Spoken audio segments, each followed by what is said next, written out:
Hi, Chris McLoone here with Fire Apparatus and Emergency Equipment. Welcome to this episode of Talking Trucks.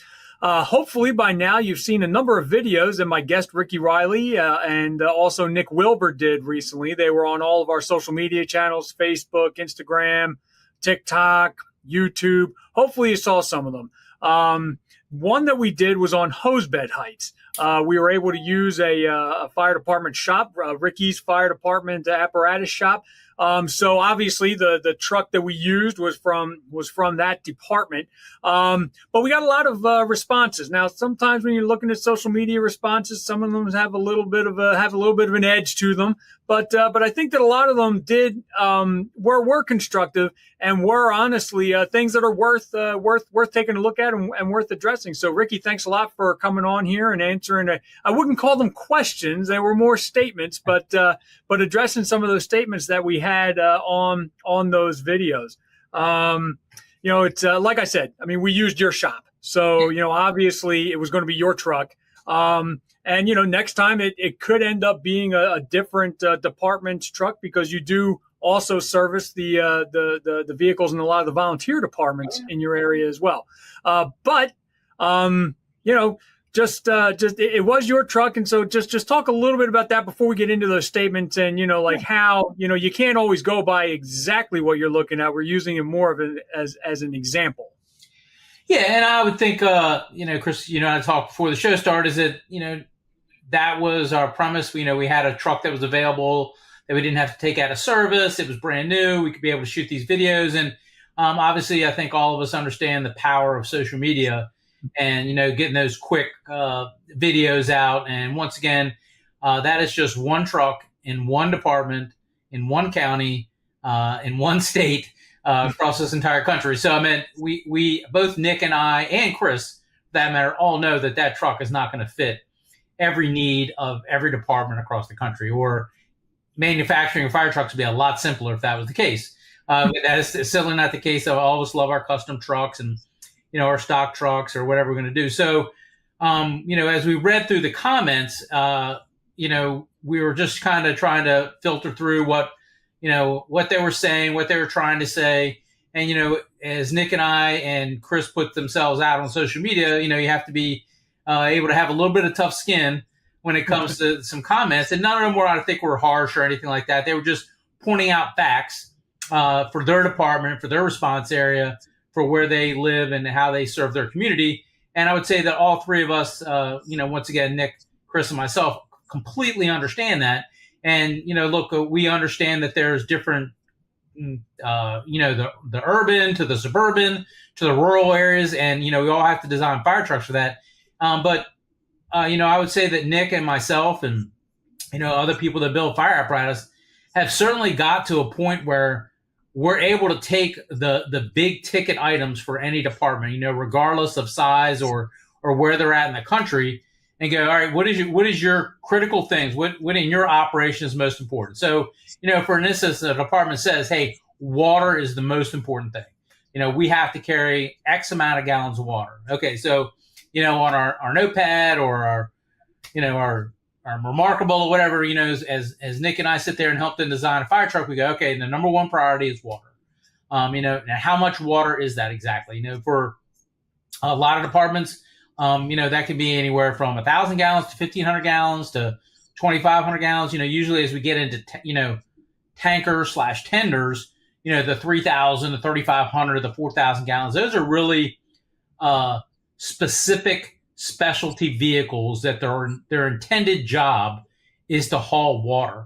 And look, I'm sure there's plenty of departments, so I'm not going to step on my feet here and go, hey, there's a 4,000 gallon tanker that has 3 attack lines and 900 feet of supply line. If that's the only rig you're going to get out the door, and you're going to run that house fire or car fire, and you're going to show up with that, we understand that, but I would say, as we look at even NFPA standards and standards for tankers / tenders, is that there's a lot of specific things in there that relate to, the dumps and the how we pipe the pump and how we pipe the tank and how many baffles we're going to put in it. And so all these different things kind of go into that when we're talking about tankers and tenders. So how specific those vehicles are, we completely understand. But I think that, we're going to try to go through some stuff today, obviously try to go through some of the comments, and also, obviously, like social media, we got to show you some pictures. We got to show you some slides to help illustrate that. But as Nick and I go down that list, or, whoever your salesperson is that's going to be selling your fire truck, and you're trying to, prioritize that for them, is that, hey, what's the next thing and the most important? Is it equipment? Is it wheelbase? Is it, overall length? You got to try to put all those pieces together, this Jenga puzzle, and then make the truck that's going to work for you. And I would say that, one of the last things you put on here, Chris, I'll try to hit, and I'm sure we'll go back to it, is that, look, you have to plan for yourself. I mean, you have to plan the rig, and you have to challenge your salesperson, and you have to challenge your manufacturer to make that rig for you. If you're going to buy a stock rig, and, and by the way, I think both Nick and I were asking Chris to talk to some manufacturers, about doing some of the podcasts and stuff like that about their stock programs. And those have been very informative. I think they've been very beneficial to our, to the apparatus world.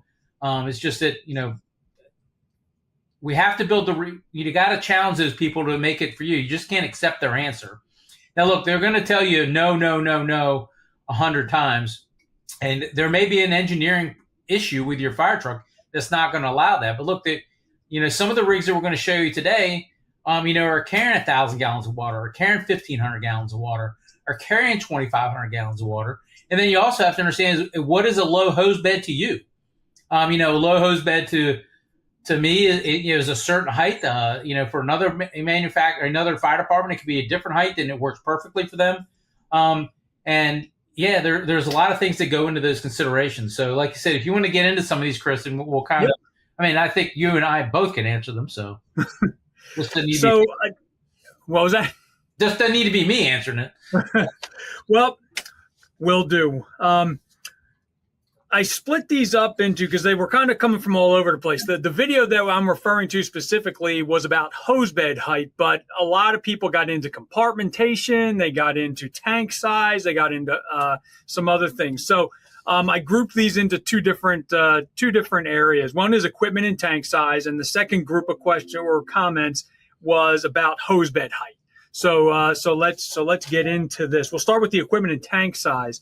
And these are things that we hear about all the time. And, I think that one of the things that we're going to see in all of these is that, you're going to have to deal with some trade-offs. Sometimes you're going to have to make the rig a little longer. Sometimes in order to get it shorter, you're going to have to make it a little taller. There are all kinds of different things that, that you have to do in order to accommodate, one thing. We had an article a few months ago about the domino effect when you pick something and what it does to other components down the line. So anyways, the first comment here was low hose beds are great if you're in a department that has multiple engines and you don't need compartment space to carry all your equipment on one apparatus or only 500 gallons of water. Along that line was minimal water, minimal storage. Might be okay for a city truck with a good hydrant system and multiple trucks that are manned. Not too good for rural departments that need water, extrication tools, and firefighting tools, and ladders with minimal responders. We'll start off with those two, and we can jump into some of those pictures that you sent over. Just let me know which one to go with first. Yeah, and they're both right. They're both right answers. I mean, look. The overall length of the fire truck that we showed you on the videos is 29 feet 4 inches long, and that's length. Overall length is one of those things on that notepad that we put down for our salesperson and for the manufacturer. It says, hey, look, we're concerned about overall length. We're concerned about our suburban areas, and look, we're even concerned about our rural areas of how big of a rig that we're going to be able to get up these driveways, down dirt roads or down gravel roads. So that is a concern for us. So, we have a very specific way that the fire department runs with, certain trucks carry certain things. Hey, look, you can build a fire truck to carry all the stuff that you want to carry and the water and still have a low hose bed. That a short fire truck is not the premise for a low hose bed. I mean, I can certainly show you pictures of a short fire truck with a hose bed that is really high in the air, because the people that designed it didn't take into account that, hey, let's shift the water and shift the water weight somewhere else. Let's, make a different size tank and make it work. So, I mean, it's not about, that. I mean, so I can extend an overall length. I can extend a wheelbase, carry 1,000 gallons of water, carry 1,500 gallons of water, carry 2,000 gallons of water, and still have a low hose bed. Those two things do not necessarily have to go together, short and a low hose bed. So, once again, designing that rig is important, and we're going to show. I mean, and we'll show you one. So let's bring up the Anne Arundel drawing. So you can see on here, this is Anne Arundel County, Maryland, an apartment that's near and dear to my heart, and they have a fire truck carrying 1,500 gallons of water, high side compartments on the driver's side. To carry a lot of that equipment. Obviously, they're not carrying extrication equipment or anything like that, but they have to carry a large complement of equipment to do their job as defined by their response area. And they have a low side, on the officer side, and they have a low hose bed, and they're carrying 1,500 gallons of water on a single axle. Okay, so I would say that just due to the weight, this is going to be drum brakes, and because that as we get higher in the axle rating for the rear. We have to go to those drum brakes when we're pretty limited with our disc brakes of how much weight they can support and how much weight they can stop. So for Anne Arundel, it's a single axle, 1,500 gallons of water with a low hose bed, and that can work for some of the people. So comments on here. Now, is it going to work for all of them? No. Maybe they need to carry 2,000 gallons of water. Our particular rig, if we go to engine 45. Water. The image, the photograph? No, the drawing first, please. So, I mean, this is one of our rigs. This is a 1,500 gallons of water with a low hose bed that perfectly matches all the other engines in the fleet with 500 and 750 gallon water tanks. Now, look, the big change here, and once again, as we get into these water sizes, is that most people equate that with a tanker, an engine tanker. So this could certainly meet the criteria of an engine tanker in our area based on, I think, even an NFPA 1,500, it can meet that criteria. But all they did to help with the low hose bed is not do a lot of peripheral stuff, such as a large jet dump in the rear, or a certain amount of intakes in the rear that are direct tank fills. And this particular rig does have a direct tank fill. So let's go to the picture so they can get a better look at exactly what it looks like, please. So this is the back of it. I mean, this is a relatively nice and low hose bed. You can see they put the instep there. So when you're racking the supply line back on, that's a 1,000 feet of 4-inch and 1,000 feet of 3-inch. It has attack lines on each side. Pretty reasonable. As you can see, the attack lines are more closer to the back of the truck to make them easier to come off, so you don't have to get up on that step and and put yourself in a precarious position, especially if we're wearing full PPE and an SCBA. But so this was probably one of the first rigs, and I give a lot of credit to the people that designed this, because I had nothing to do with it. I just we just inherited it when I got there. Is that this was in a rural area. So at the firehouse is pretty unique. So literally the firehouse sits on a street, and if you go to the left, it's a non-hydrant area where every structure fire gets a bunch of tankers and everything. And if you go to the right, literally out of the firehouse, it's all fire hydrants. So they kind of had to split the way they do things. They want to be able to lay long supply lines. They want to be able to have low attack lines for their normal house fires that they're going to run in hydrant areas, and then have enough water when they get there for the rural area. So this particular rig at that time, when it was built, this is a 2016 or 2015, probably got delivered in 2016. But this has a tandem rear axle. So obviously now we're going to extend the wheelbase out. We're going to extend the overall length out. And what that does for us is increases compartment space. So now we have a bunch of compartments down, the officer side and even the driver side.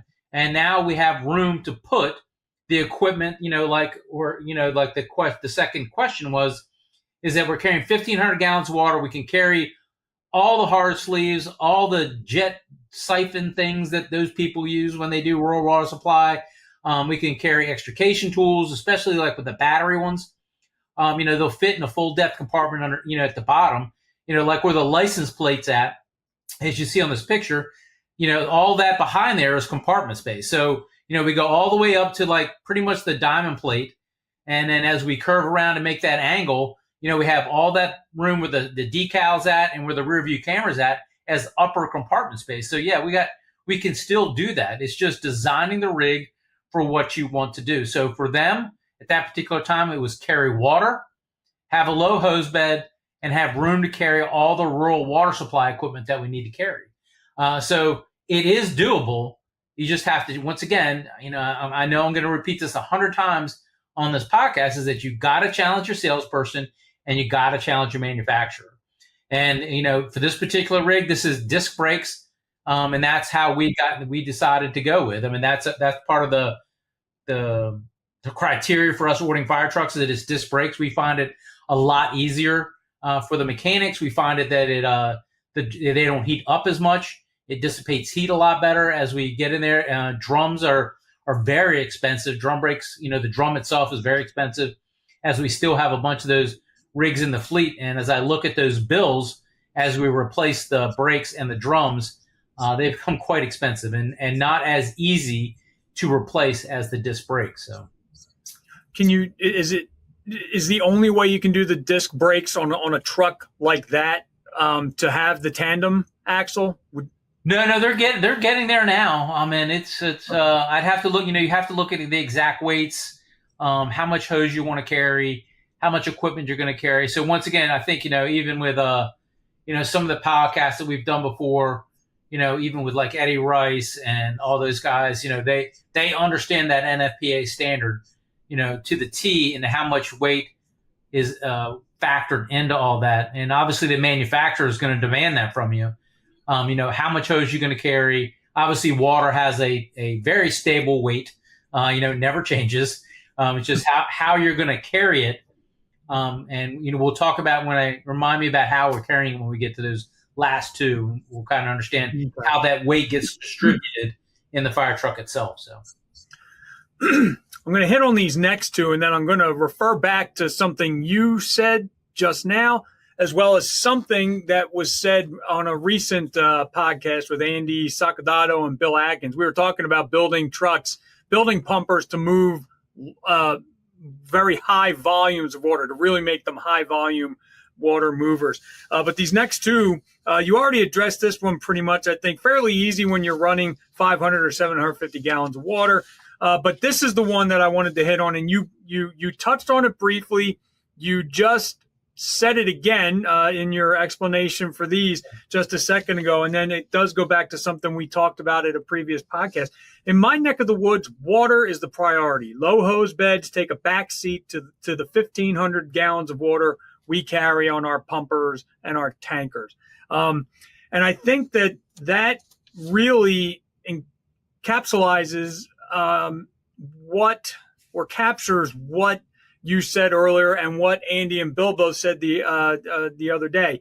You have to define the mission of the fire truck in the very, very beginning. And once you define that mission, everything else will fall into place. Now, the difference here, I think, is that this respondent said, in my neck of the woods, water is the priority. Okay, you sort of defined the mission here, but at the same time, we just talked about how that mission doesn't necessarily mean that you can't do a low hose bed.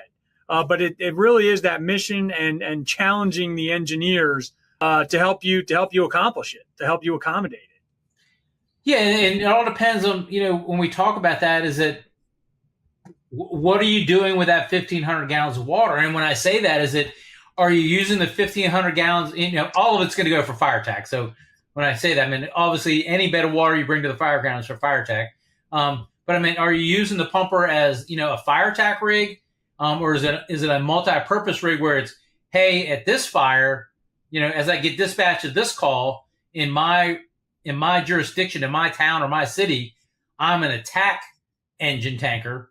So, I'm going to pull hose lines off and I'm going to, use my 1,500 gallons of water to support the interior fire attack. Or when I go to the next town, am I just carrying water to get it there to dump into a tank or be a nurse engine? Or, what is the next mission after fire attack? Is that, so for us, we, even using the picture that we're keeping up on the screen, we're not, it would be a very rare thing for us to go, oh, we're going to dump our 1,500 gallons of water into a folded tank, or whatever, you have guys that do a much better job explaining rural water supply than I do. I just know that when I show up and there's these folding things in the thing, I've got to be on my high alert. I try to add myself to more calls now just to get to learn that skill, because it is a skill. It is an art form to get water. And even when we're talking about those rigs like you were talking about earlier, is that, even the piping can be specified to help get water off, and then, to help get onboard water into the tank to lessen turnaround times and to lessen, how long it takes to dump the tank. And then when we talk about how are you getting rid of the water, for us, we'll get rid of the water through a discharge, a 4-inch LDH discharge on the side, or we'll, the discharge on the officer side. Now, if you're adding, chutes on the side, chutes in the rear, that is certainly not going to equate to a low hose bed, because we got to, those chutes and everything are going to push that hose bed up just because of the diameter of the piping, the diameter of the chute itself. But once again, that's entirely up to you as your fire department. I mean, what Nick and I were talking about in these videos is just what was on that fire truck. Hey, is this a good idea for you? If it's a good idea, use it. But I think we're showing with Anne Arundel, with this particular rig here, is that we can do 1,500 gallons of water and still get you a low hose bed, but we're not incorporating large chutes and dumps into these particular rigs. Now, if that's something you got to do, we'll have some pictures here in a little bit. So let's go to the Hughesville drawing, please, Chris. Hughesville drawing. That was a 2,500. Yeah, that's correct. Yep. So this is a brand new delivered rig. I just saw it down at the Maryland State Farmers Convention. Obviously, my good friend Scotty Herbert's the chief there. And they just got this. Of course, I helped them with it at the beginning. Not the tanker portion of it, for God's sake. They got that rural water supply down pat. But this is 2,500 gallons of water.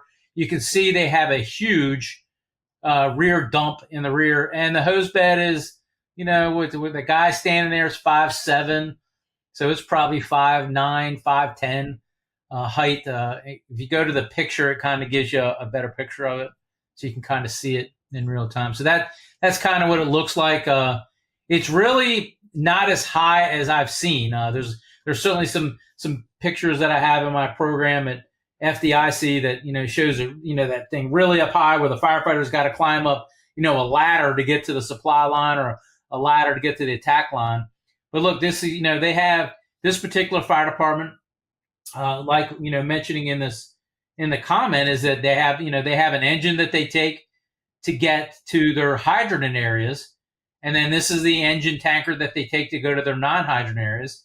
And hey, yep, guess what? It can work as an attack engine, and engine tanker, or it can operate as a tanker and then dump the water off as quickly as possible. I mean, look, I can't imagine what the time frame is of dumping 2,500 gallons out of that huge orifice on the back of that fire truck.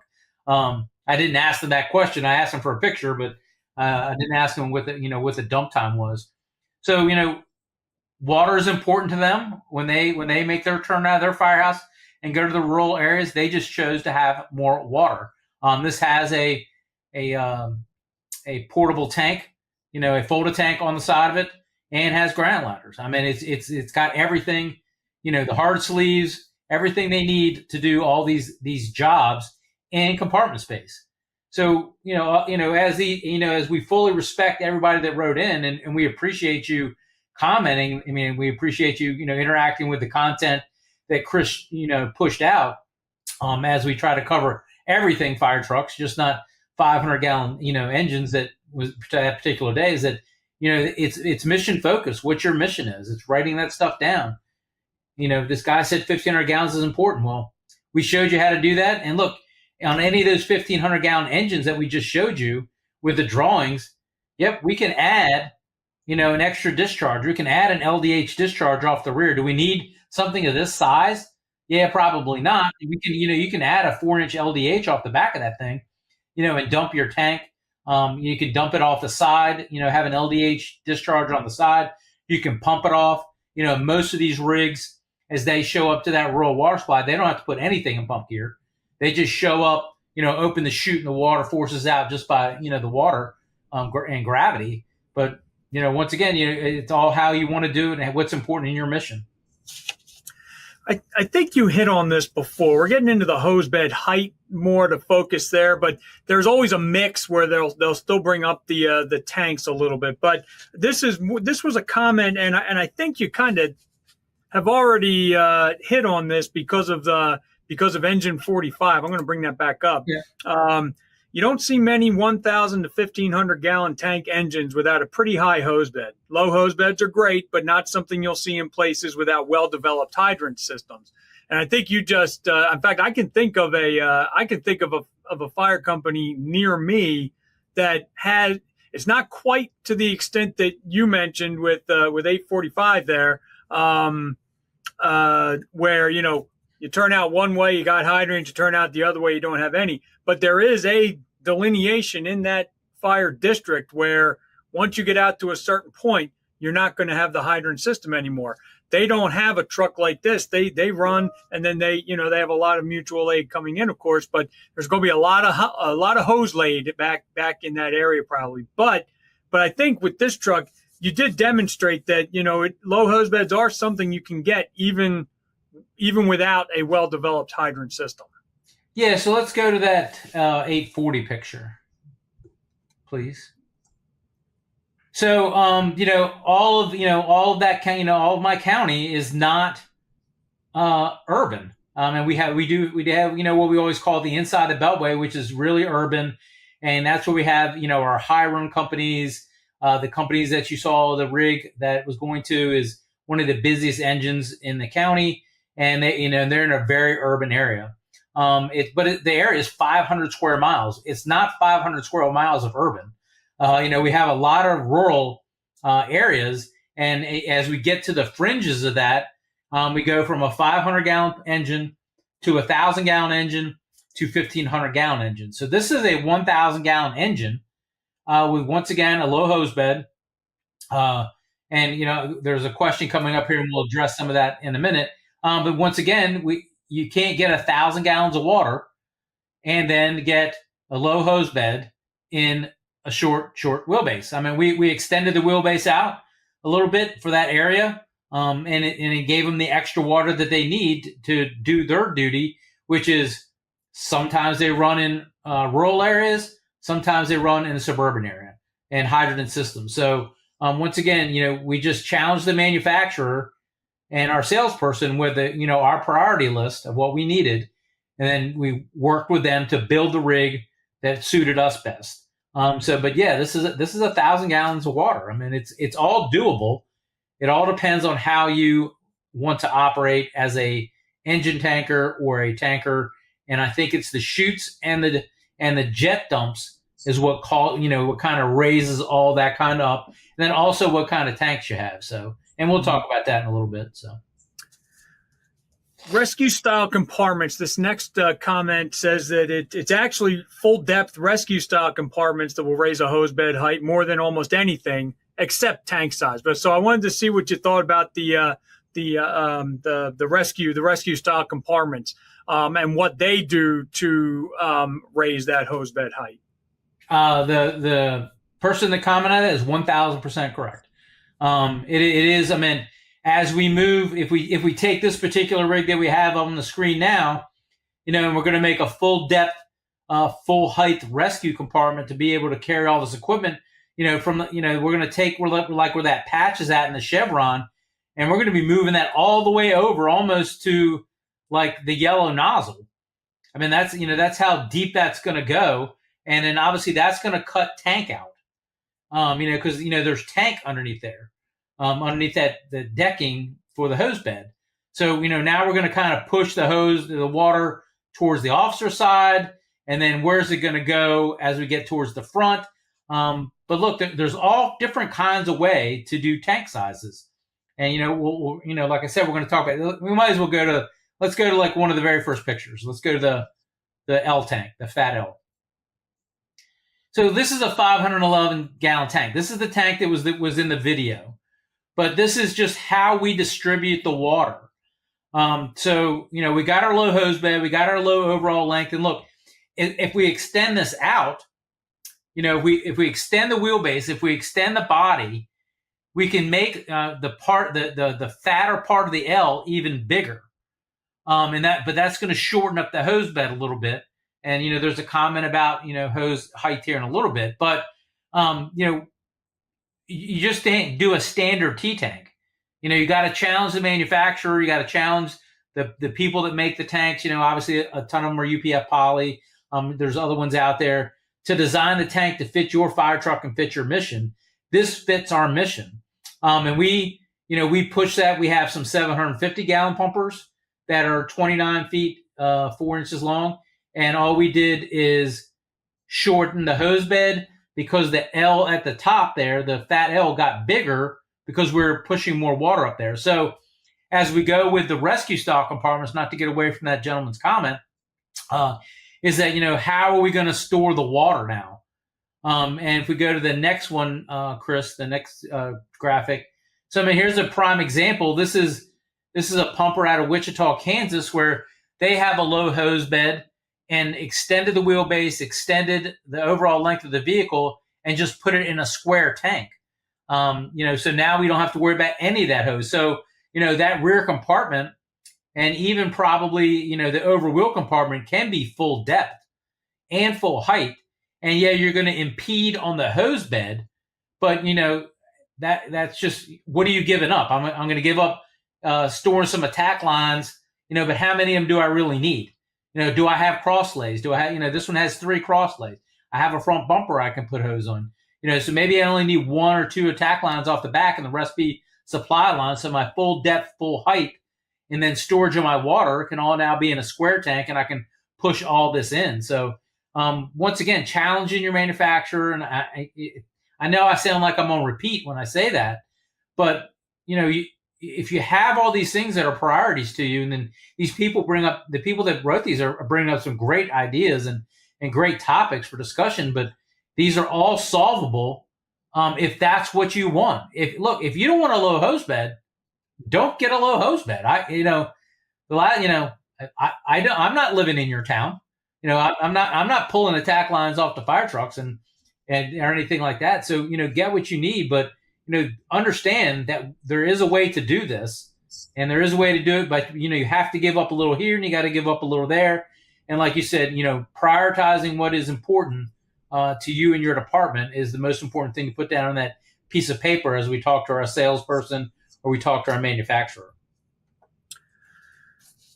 Now, how about this one? This is getting a little more onto the opinion side of things. I don't think anything can be this, binary. But I said low hose bed floors don't matter if the end of the load is still 6 feet off the standing surface.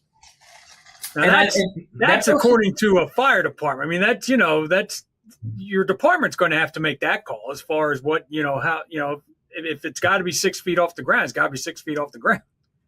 Yeah. I think he's right on, he's spot on what he's saying. I just don't think the person he could have elaborated a little bit more, but I get this in the class at FDIC is that, yeah, I have a low hose bed, but due to the overall depth of the hose bed from the tailboard, to the back of the tank, to where that tank is X amount of inches. I want to say it's 80 some inches. Wichita's here, for example, and we don't have a picture of Wichita's rear to show you, but Wichita has, is carrying 600 gallons of water in a square tank. And, now they're able to get, their hose bed is longer than 80. I want to say theirs is 100 and some odd plus inches longer. So that is going to take the hose bed when your folds are going to come down. So I think that's what the person that made the comment was kind of talking about is that, the shorter the hose bed, So The it's higher, not yeah. a low hose bed. It's how short the hose bed is on the back of the fire truck that creates his or her issue that sent the comment in. So, once again, I can have a low hose bed with a short depth and the hose is going to be higher due to the folds, or I can have a low hose bed with a low hose bed height and a longer hose bed length, and I can get those folds down. Now, Wichita's, we pretty, theirs are really, really low. So, not as, I'm talking about the nozzle height and the folds above the nozzle where the firefighter is going to grab it and put it on their shoulder. Just due to the fact of they have a longer hose bed and they're carrying that water in a square tank and it's low. So, all kinds of good options of how they operate and how they do things. I want to talk just for a second about injuries, and when I think of this, I think about Bill Adams, your viewpoints nemesis, but also one of our longtime contributors, and he always advocates, not having to get on the truck to do anything. Now, it's not always possible, but that's how his mind works.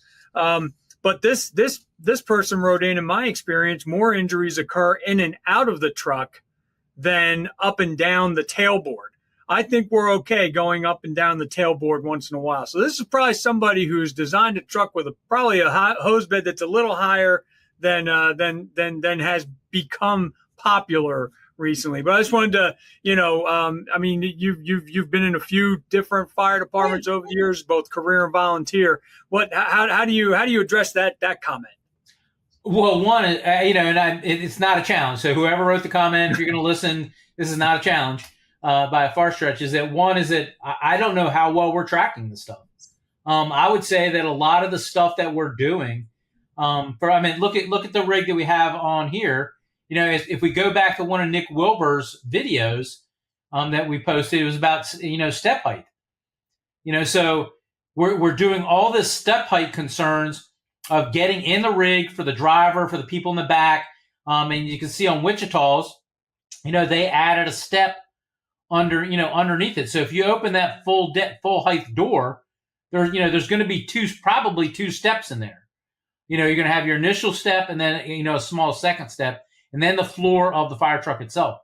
So we put all this concern into how we're going to enter and exit the rig based on, whatever the injuries are or whatever we perceive the injuries to be. If you're a fire department, tracks these injuries and has a safety office or has a zealous safety person, you don't have to be a big department that has and tracks all this and goes, hey, in the last year we had X amount of injuries and they were attributed to the steps on the fire truck or they're attributed to the back step of the rig. I mean, that is all kinds of great information. We kind of, the safety office that I work with, they track a lot of, how the accidents happen. Were they preventable? Were they non-preventable? What time of day it was, all the kind of these kind of factors to try to have a data dump of, let's see how this all kind of works out, where I don't think we have any kind of clue when we go to the back step. There is no step height requirement. So all the stuff that we do to get in and out of the cab is required in NFPA, but there's nothing that says, hey, you have to have a step height of the rear step of this height, and you have to have an intermediate step, and then the hose can only be so high. And look, I'm not advocating NFPA to address that by any means whatsoever. I think fire departments can manage that, but if I'm a smaller firefighter, and look, the fire service, accepts, all shapes, all sizes, do your job, and you get this job, or you sign on with a volunteer corporation. But look, there's no way that somebody that is a shorter person wearing full PPE and an SCBA is anywhere going to be safe crawling on the back step of that rig. Even though we have a grab rail in a very advantageous location, what if the diamond plate's wet? What if their boot slips? And all I think we're trying to do with any of this stuff is try to, in our perception is to try to prevent the injury. When we talked about handrails in those videos, with you, is that, put as many handrails as you can possibly think on there to try to help our firefighters have, those 3 points of contact that we see in every safety video that any of us watch about falls and back injuries and anything like that. Whereas, I'm very highly critical of a couple departments that I'm working with that are, these grab rails aren't aesthetically pleasing. I could care less how aesthetically pleasing the fire truck is, if we don't take care of the firefighters that ride them. Anywhere that you climb on that rig on the back of this fire truck, for instance, is that when you're a shorter person and you're not actually stepping on, you're more or less kind of kneeling and then stepping on. There needs to be a rail there. There needs to be something for them to grab. So like the folding steps that are on the back of this particular rig, those classify as grab rails also. So they will fit a gloved hand when they flip down. So they can flip those down. They can grab those to help climb up. There's grab rails on either side of the hose bed. There's a grab rail underneath the hose bed. So anywhere that they can try to help them get on the back of the rig. But once again, they're doing it in full PPE and SCBA. And that's all a recipe for disaster. We have the identified step heights and number of steps that are required to get in and out of the cab when you're getting in and out of the cab of your SCBA, but nothing on the back. But if your department, whoever wrote this, if your department's tracking this and it identifies it, I would also identify is it how many times are we actually pulling the attack line? Are we really pulling an attack line off the rear? Is that identified in your NIFRS report or whatever the new NIFRS program is that's coming out in the country? But even in one of my past organizations, we would have you identify on your NIFRS report what attack line you pulled. So hey, we showed up at this fire, whatever it is, and we pulled this attack line. So we knew in our standardized pumpers that if we were going to pull the 300-foot attack line, it was coming off the rear. So if you put firefighter X was injured, injured their back pulling an attack line off the back of the fire truck, we know it's a 300. Hey, do we need to address that in our next batch of pumpers? Do we need to make that lower? Do we need to put more grab rails? And identify the information. The fire chief that I work for, she is a stickler for data, and how we're starting to gather that, and be able to have historical data to understand where we're at. And there's plenty of fire chiefs that do that. But if this person has that information, then knock yourselves out. But I don't think we're all tracking it that well. But I have a great video I keep referring to my program. I'm not trying to sell it. I'm telling you that there's a video in the program of a height challenged firefighter, trying to get up on the rig, and they're putting their knee on there, then they're grabbing a rail, then they're getting on both knees, and then they're trying to stand up, one leg at a time. You're just going you're just waiting for that person to fall. I'm just like in any YouTube video that you watch, you're just waiting for the other shoe to drop of what's going to happen here. They were successful in getting the thing off, and I'm like, were we lucky? Or, we were lucky they didn't fall? Or did we design the rig correctly? So they have plenty of grab hands, grab rails, and handles. So when they do that, they're not going to get hurt or injured. So, well, I think that's even mine for sure. Well, I think the main thing is that with something like that, with a topic like that, you can't speak anecdotally.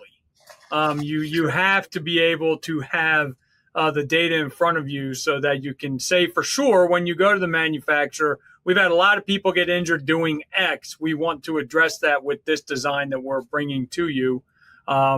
Please engineer it for us. But you have to have that data. You have to say, like we had, like you said, if it's a line that you pull, once a year, it could be because you didn't train on pulling the line. It could be because just because you just haven't used it enough, which would create an environment for an injury. So you have to have the and if like I said, if it's just once a year, you just don't pull it. So anyway, so like with all our rigs, and I suggest this to all people that buy fire apparatus and any customers that I have as a consulting, is that that when you order that rig is that you build a bank into it. So what I mean by a bank is, the truck cost, $1 million and you're going to budget, 1,005,000. So you're going to have a 5,000 bank. And that's the bank that you take to the manufacturer with. And then if you go out on your final delivery floor, and this is when you're going to check everything on the rig, go down the specification list, go down the component list, and look that rig over and watch your firefighters or mechanics climb over that rig, and you will see where you need a grab handle, that you may have not put one in, you didn't think of it, or hey man, this pumper went from a 500 to 1,000 gallon, or we went from 1,000 gallon to a 1,500. So compartments are changing, hosebed heights are changing, how we're storing equipment is changing. And if you watch those firefighters climb on there and you see them go like this, and they, and they miss, and there should be a grab handle there. And then that's what you use the bank for, to go, all right, hey, manufacturer, add a grab handle here. You put all the NFPA 1900 ones on that are required, but we need more on there, for our firefighters. So. Well, I want to wrap us up with what with a comment that really, I mean, I think it sort of kind of wraps everything up that we've talked about today. Honestly, I feel it comes down to the apparatus committee, their knowledge, their commitment, and most importantly, their budget. So many committees that just say we want this much water, a motor, and a pump. You end up with whatever is the easiest for the manufacturer to build. When we built our latest engine, the committee spent 18 months designing and planning before we even called for sales reps. And that really, I think, kind of wraps all this together today. That really, it's going to depend on how much work do you want to put into it on the front end before you even start talking to manufacturers. So my answer is going to be an unpopular one with this guy. Is that I 1,000% agree that we need to plan for it, but I'm not going to waste 18 months in today's fire apparatus industry to make my order. I will. Well, sure. The last one he ordered might have been, 2007. Yeah. And I mean, and I would go, hey, look, I want 1,000. We'll take this engine that just happens to be on the screen. I want 1,000 gallon engine, and I want it to match this one. Order it. Get it in order, and then I'm going to get my bank higher. So is that, as a government or a city or a municipality or a township or whatever you're in, is that, hey, the truck is that truck there is going to cost $1 million. Well, I'm going to budget probably $1,025,000 for my bank, because I'm going to be making a lot of changes. So I'm going to have those discussions, but my truck is going to be getting made. It's going to be in the process. And I tell people now, adamantly, is that get the truck on order, and as you see fit, you better have a conversation with your apparatus builders that, hey, look, I'm not waiting to the engineering conference. So look, there are some apparatus manufacturers that do the engineering conference at the very beginning, within months of the order, and then there's a lot of them that will wait. In our industry now, that will wait to the second or third year, because your truck's going to be built in the third or the fourth year, and they'll wait to that first or second year to do the engineering conference. Well, in that time frame, in that 2-year time frame, I believe, and I have stressed that with my chosen manufacturer and my chosen sales team, is that, look, I'm going to be making changes to this truck for 2 years. So the change orders are going to be going in, and we're going to get the change orders done at 2026, 2025 prices, rather than waiting to go to my engineering conference in 2028 and being charged 2 or 3 years of price increases and component increases. So, I mean, it's just not the manufacturer now that is, hitting us with these price increases.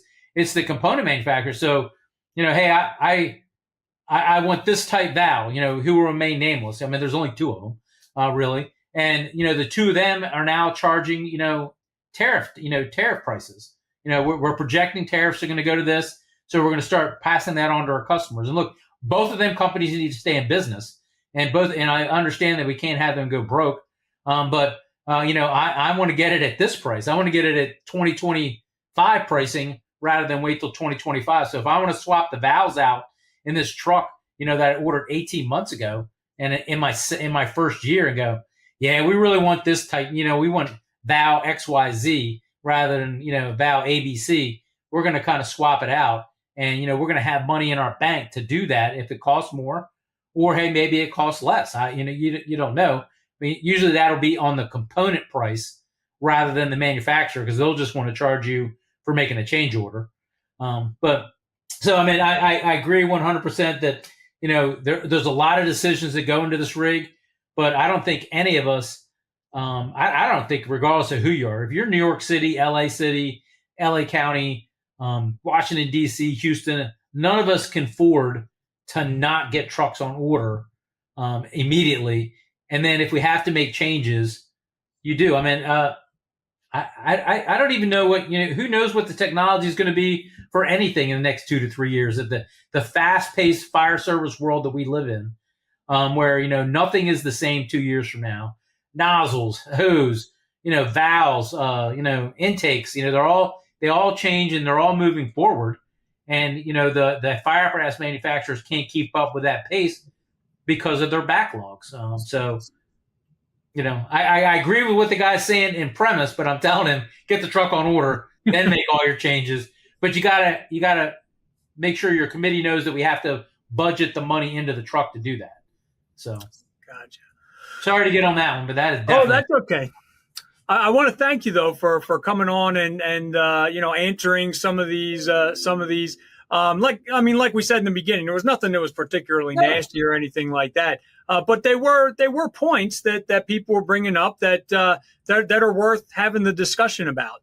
And I think we really touched on some really good points today. There's a top, what's that?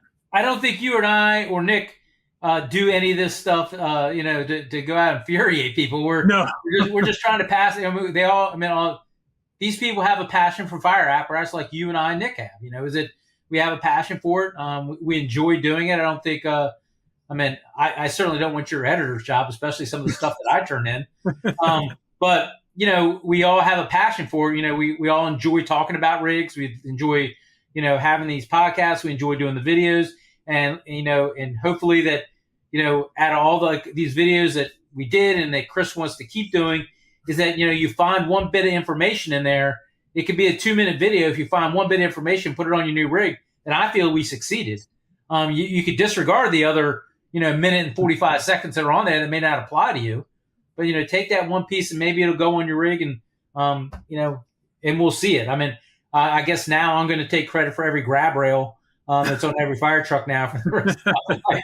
So, but I didn't mean to interrupt you, but I wanted to make sure. Oh, no, not at all. We appreciate the comments, though. We appreciate you watching the videos and, providing the comments back. And I think what Chris said, none of them were hateful and disparaging or mean-spirited. They were all informational. So.